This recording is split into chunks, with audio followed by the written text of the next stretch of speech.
Woo! Man, I got to tell you, that was close. I thought we were going to get through a season without hearing anything stupid out of Sheryl Swoopes' mouth and anything that sounds rather interesting, something that you might choose to give some side eye to. The Indiana Fever just hit the league with a plot twist that had the entire WNBA buzzing in a single sweeping move. They cut not one, but two high-profile rookies from the roster, sending shockwaves across the basketball world, and just as fans were trying to wrap their heads around it, Sheryl Swoopes, the president of the anti-Caitlin Clark Club, stepped out of the shadows like it was her personal comeback tour, only this time her target wasn't just Caitlin Clark, it was the whole Fever operation. Call me nuts, but unfortunately for the old WNBA fandom and media, in her case, media and old players, unfortunately, in some cases, you do feel like there is something else lurking behind said opinions that may not be basketball related. Let's put it that way. What started as a standard roster shakeup quickly turned into full-blown league drama dripping with tension and the kind of headlines that practically write themselves. When we all thought Swoopes has been banished into parts unknown, she still finds herself randomly reappearing out of nowhere. What did she have to say? And how is the Indiana Fever shutting down all this noise? Let us know in the comments what you think of Swoopes. Let's go. Hall is now gone, as you know. And today it was announced that Yvonne Ejim has been waived by the Fever as well. Sophie Cunningham talked about that yesterday, saying you can latch on to another team, another place. Just because you didn't make a roster doesn't mean you're out of the W Pro. Let's start with the cuts that made the headlines. The Indiana Fever just pulled off one of the most aggressive preseason roster moves in recent memory. Bree Hall. Yes, that Bree Hall, the electric guard and two-time national champion out of South Carolina, got the boot before she even had a chance to lace up for real minutes. That's right, not a single second of game time in the opener against Washington, sparse minutes against Brazil. And next thing you know, she's gone.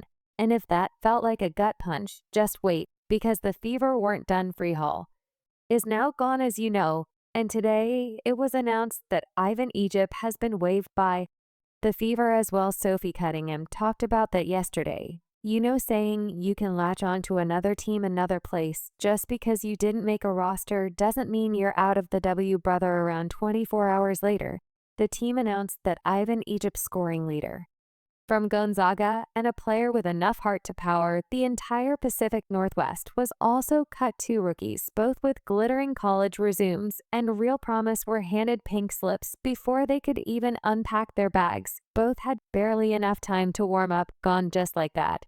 That's the cruelty of pro sports in full display. It's not always about talent, it's about timing, fit, and sometimes sheer roster math. Dreams meet the business side of basketball. Indiana Fever, as expected, have waived Yvonne Ejim. She's just not at the level that the Indiana Fever are hoping her to be at. The Fever announced it directly. Thank you, Yvonne Ejim, who was the all-time leading scorer in Gonzaga history. Of course, the natural question becomes why these two. To understand the sting, you've got to see the situation of the Fever's salary cap. Because of Katie Lou Sampson's bloated contract that the Fever had to buy out to sign key veterans, the team could only afford 11 players on the roster. All the veterans, such as Natasha Howard, Dana Bonner, Sydney Kelson, Bree Turner, Sophie Cunningham, Dearest Dantas, and the newly resigned Kelsey Mitchell, have at least 1 year guaranteed contracts, which means that if they were cut, the Fever would still have to absorb their salaries on their books. The only ones that theoretically could be cut from the existing roster and have their salaries removed from the books are those in their original rookie contracts they signed when they were drafted, meaning Caitlin Clark, Aaliyah Boston, and Lexi Hull, and nobody in their right mind would cut these three. That means 10 out of 11 roster spots are locked. It's hard, right? We all reached out. I think that they brought really good people in, great people into training camp this year. But just because you didn't make this squad, this is probably one of the harder rosters to make in the W this year. It doesn't mean you're out of the W, and you just got to keep ready, keep playing, keep grinding it out. And if it's hard to make the league. I know Sid and I, we were second rounders. We stuck. Her experience is a little bit different than mine, but just because you didn't make a roster doesn't mean you're out of the W. Forever in reality, all three rookies, including Michaela Timpson, who has been showing flashes of brilliance during training camp, and preseason games are just fighting for one spot. Highly likely that spot will go to Timpson, given the need for younger forwards in the rotation. Her ability to run the floor and provide elite defense. Fans are calling her the steal of the draft, picked at 19th, when a lot expected her to be at the top 10. Michaela Simpson is obviously at a certain level. She's a rim runner. She just obviously has a higher ceiling than Egypt at the moment, and this is maybe a hot take for fans of Hall and Egypt. This hits differently. This wasn't just a box score move, it was the cold hard intersection of salary caps, limited roster spots, and the brutal race for a championship window. These cuts hurt because they represent more than talent. They represent hope, and just like that, 2 dreams were. We saw Sheryl Swoopes in rare form, hating on Caitlin Clark all last year.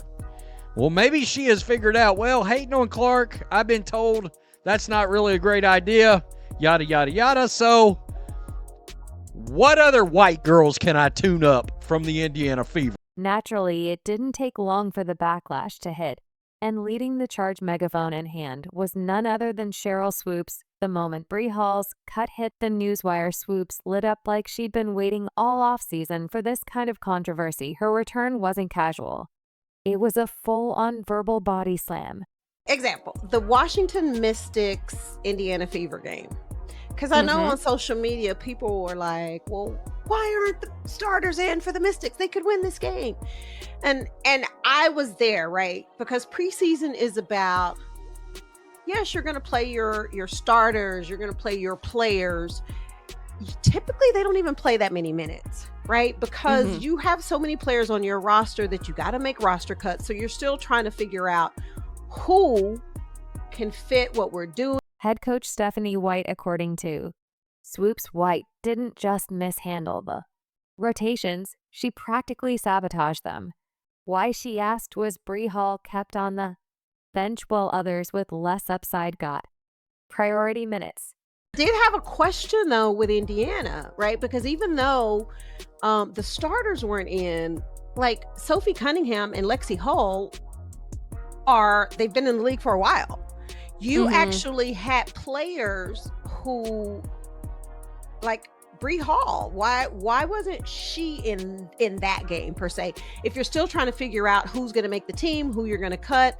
So I was a little confused with what Steph was doing. If you're still figuring out who to cut, why wasn't Bree Hall even playing? She demanded. And if that wasn't pointed enough, the subtext was even louder. This wasn't just about basketball IQ, it was about who gets the benefit of the doubt, who's allowed to prove themselves, and who gets sidelined before they can even step onto the stage. And if you thought Swoopes was done, think again. She turned the heat up even higher, taking aim at the 2 players who did benefit from White's game plan, Sophie Cunningham and Lexi Hull. 2 women Swoopes took aim at, but whose presence she questioned with surgical precision. The way she framed it, let's just say the implications were loud enough to echo through every WNBA Twitter space.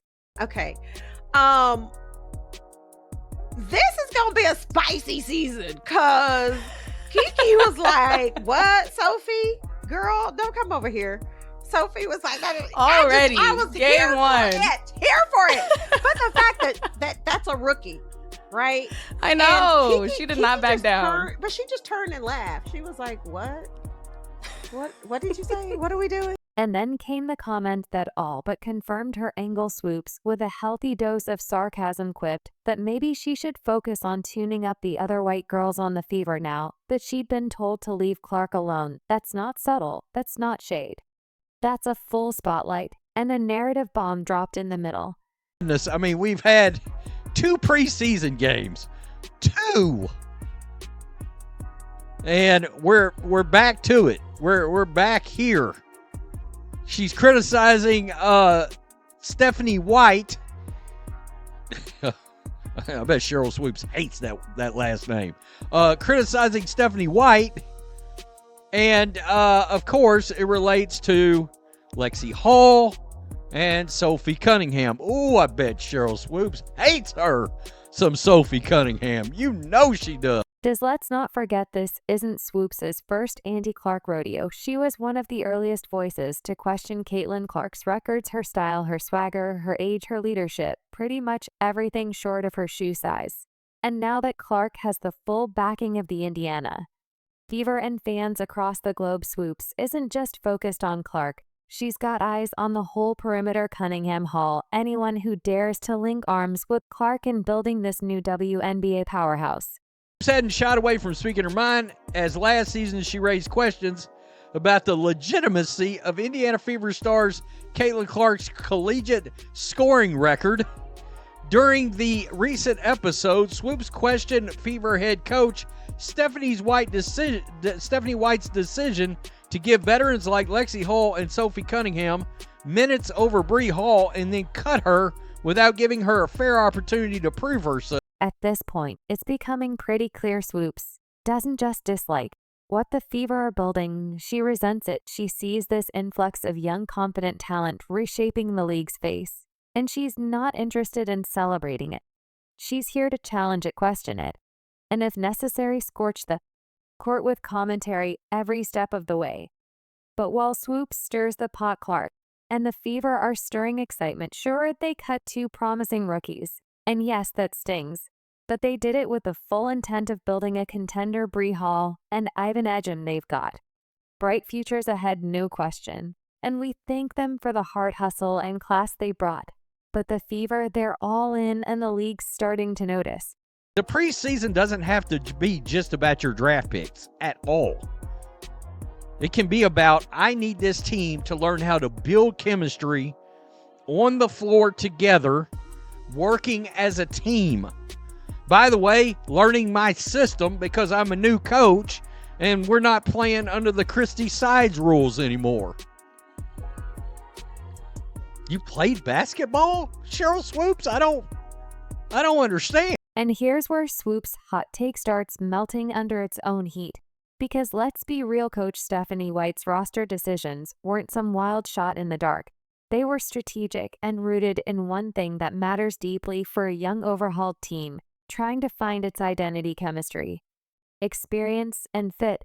Keep in mind, a lot of this team is new to each other, so getting minutes upon with a new player like Sophie Cunningham and Lexi Hull together, and some of these others veterans, I'm sure is a priority. It's not about them getting the minutes to prove whether or not they make the team. This team has to build actual chemistry if they want to win a title. That's what this is about. No disrespect to raw talent, but in the WNBA, experience talks. Sophie Cunningham and Lexi Hull have logged real hard-earned minutes. At this level, they understand tempo, spacing, and the grind of a professional season. They're not learning the ropes, they're anchoring them. When you've got a roster as young and as high profile as Indiana's, you need players who don't panic when things get messy, who know how to calm the chaos instead of adding to it.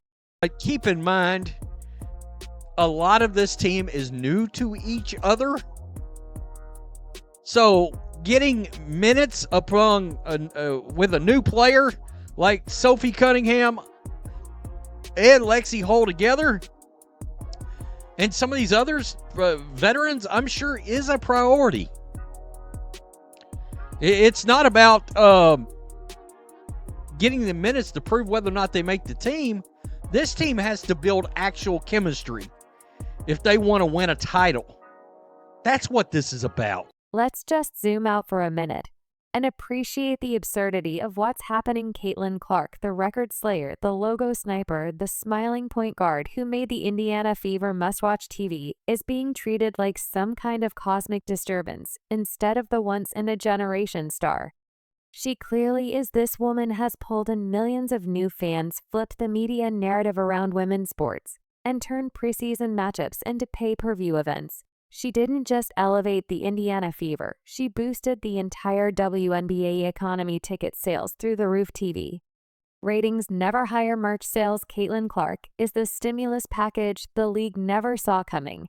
Whole team outside of your core four, Caitlin Clark, Aaliyah Boston, Kelsey Mitchell, and Lexi Hull, basically the whole rest of the whole team's new. Dantas is on there. Oh, you get my point, but You got a bunch of new people. But as we've all seen, with fame comes friction. And in Clark's case, that friction has a name. Sheryl Swoopes, last year Swoopes, couldn't wait to downplay Clark's college scoring records, throwing shade with a side of skepticism every chance she got this year. She's back at it only now. She's dragging Clark's teammates into the mix, painting the Fever's personnel decisions as coded favoritism. And whether fair or not, the implications are loud enough to drown out logic. My God, Sophie's a dog. She just is, she's a competitor. She's versatile, so she allows us to do different things. Like, she plays with such a toughness.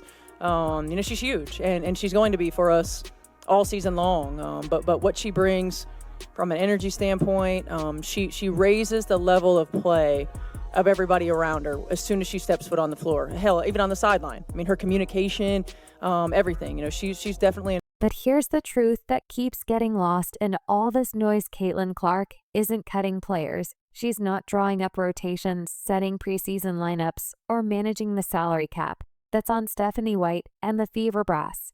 But because Clark is the most visible star on the team, every choice the Fever make is going to be tied to her name, every cut, every contract, every minute played. And that's the pressure cooker she's now living in, whether she wants it or not. This team is going to break so many records this year: attendance, viewership, merch sales, all of the things. This was a preseason WNBA game. It is unbelievable what it is Caitlin Clark does. Whenever Caitlin Clark takes the floor, that maybe is different not only from any player in the WNBA, but from any player in basketball. What's even more telling, Swoopes made it clear this isn't a one-and-done commentary. Her tone suggested this is going to be a seasonal-long grudge match. Anytime Clark shines, there's going to be someone ready to say yes. But meanwhile, inside the Indiana locker room, the stakes couldn't be higher. This isn't just about chemistry. It's about surviving a media storm and thriving in a fishbowl. Clark, Boston, Mitchell Cunningham, Hall, Bonner, Howard, Carlson, Dantas, Turner. And whoever the 11th player will be, this team is stacked with talent. But talent doesn't automatically equal teamwork. If they want to be a title contender, they'll need trust, resilience, and a level of focus that can block out the swirling chaos. We're so excited for this game for many reasons, but the main one being that Caitlin Clark would be returning to Iowa to play at Carver Hawkeye Arena. The Brazilian national team, even though they lost by that much, it still seemed like they had a great time. Caitlin was signing their jerseys after the game. They were taking photos with her. She's my role model. I really look up